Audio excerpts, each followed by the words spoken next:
Today we're going to disassemble the carburetor and get it cleaned out, clean out all the jets, clean out the sediment bowl and the fuel pump. We're going to probably drain all the bad gas, replace the fuel filter. I'm going to probably put a clear filter in line just so we can make sure we have all the sediment out of the tank. We're also going to probably replace the spark plugs, plug wires. If I can get an ignition set of ignition points and a rotor from the parts store, we'll do that as well. And hopefully we'll get it running today.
Draining very slowly. I may just disconnect this and see if there's a blockage.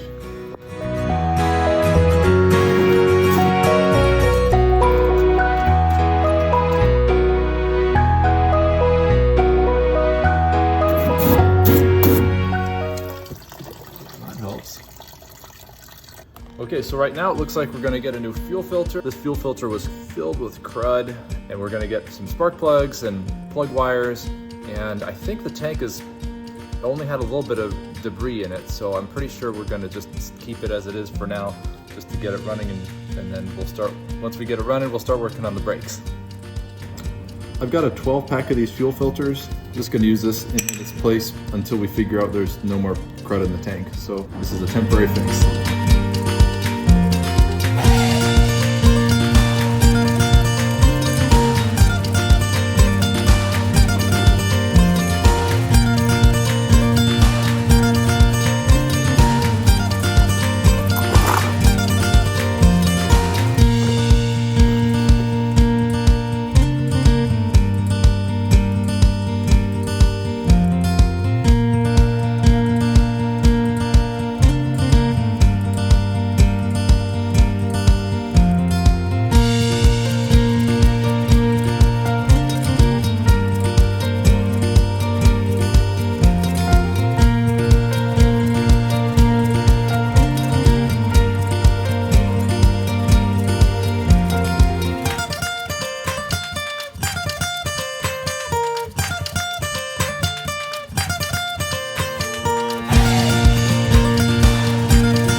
the moment of truth, I think.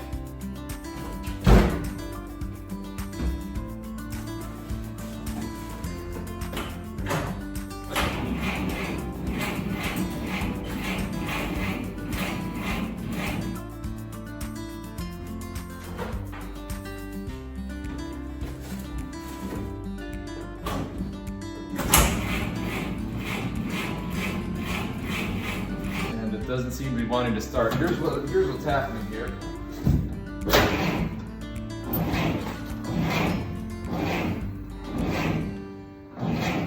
And my battery is currently at 6.3 volts, I think. We'll have to put it on the charger.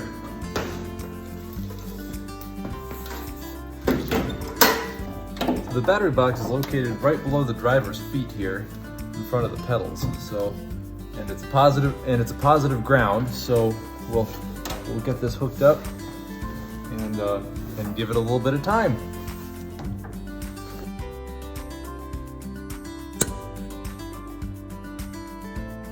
And that's probably where we're gonna have to end this video. I'm sorry we didn't get it started, but I guess you'll have to tune into the next one. I think the next video we're gonna pull the starter motor out and just try to get it cleaned up inside. I'd love to do a full 12 volt conversion, but for now I just wanna get it started and make sure the engine's sound and the transmission's sound. I guess stay tuned and we'll pull that starter motor.